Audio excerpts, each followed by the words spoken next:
Hindi nyo na kailangan lumabas ng bahay para makabili lang ng ganito mga kapatid, ha? Masarap siya, no?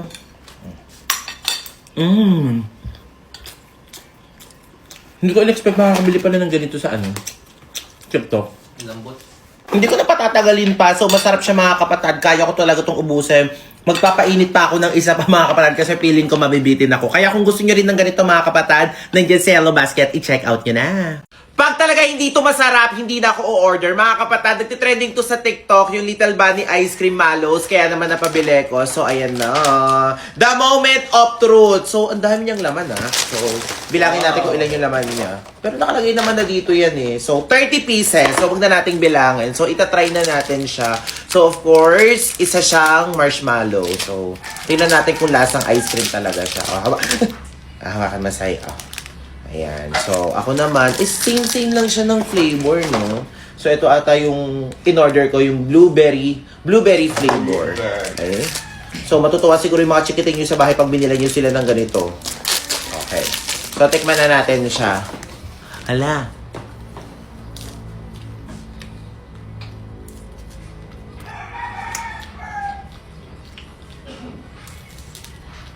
Sarap. Ang sarap. Grabe. Marshmallow nga siya. Ang sarap. Alam nyo mga kapatid, yung ganitong lasa, magugustuhan ng mga chikiting nyo sa bahay. Tapos pwede nyo rin sa ipantinda kung may ano kayo, may tindahan kayo. So, ito yung, ano niya, yung gitna niya. Sarap. Hanggang ilalim, meron pa rin sa sulit. Masarap. 10 out of 10. Ika. 10 din po. Yung totoo? Opo. Yung totoo nga. 10 po talaga. Sobrang sarap eh. Ha? O diba? Pati sa side is sarap. At kaya mga kapatid, ang sarap nito Kaya kung gusto nyo rin ng ganito, matutuwa yung mga chikiting nyo sa bahay. Kaya bilan nyo na. Ilalagay ko dyan sa Yellow Basket. I-check out nyo na.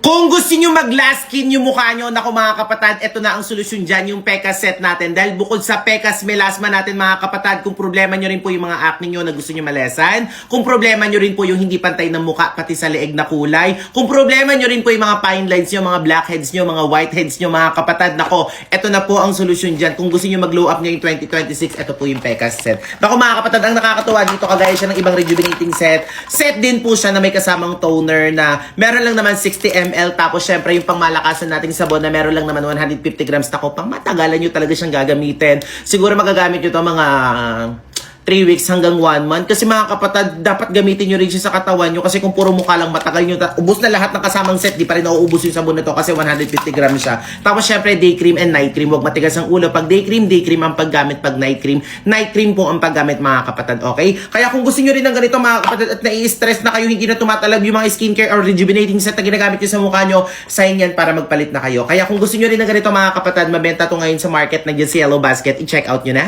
Shilane is the real winner. Alam nyo mga kapatid, kahit naman siguro ako yung judge, alam nyo, isasali ko talaga si Shilane sa top 3. Then yun din yung sinasabi ko. Ang top 1 ko is Sandra. Number 2 ko Nika. Number 3 ko is si Shilane. Then number 4 ko is si Cyrene, then number 5 ko si Elaine. Kasi syempre alam ko yung capabilities na meron yung kapatid ko. At the same time, hindi dahil sa alam nyo yan, parang kapatid mo yun, bakit hindi mo siya piliin? Syempre, mga kapatid, tsaka masyado nyo siniseryoso yung mga bagay-bagay, no? Vlog po yung ginawa namin na yun, hindi lang talaga namin alam na sobrang bongga. At the same time, eto, tandaan nyo ha, alam nyo mga kapatid, ang importante lahat sila nag-enjoy. Huwag nyo po silang pag-away-awayin, ha? Kayo lang mga fans ang nag-aaway-away sa kanila. Wala pong issue sa kanila.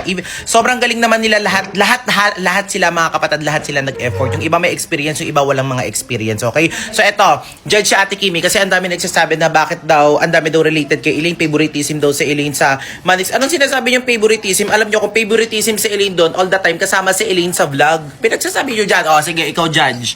Sino yung, ay lumiit yung mukha, tumibok. So, sino yung, sino yung ano mo, top 3 mo noon that night? Sige, pagkasunod-sunod mo.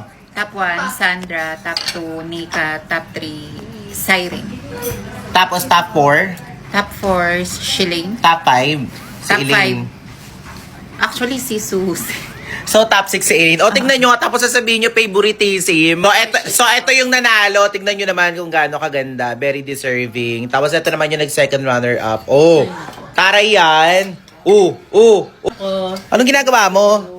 Ha? Cooking show. Bakit naging cooking show? Kapatidahan kayo, Luto. bare face. Ha? Paano naging luto? So, luto yung itsura na to? Luto? Ay, nako. Bakit ba? Andito pala yung mga Huluso! mga lutong ulam.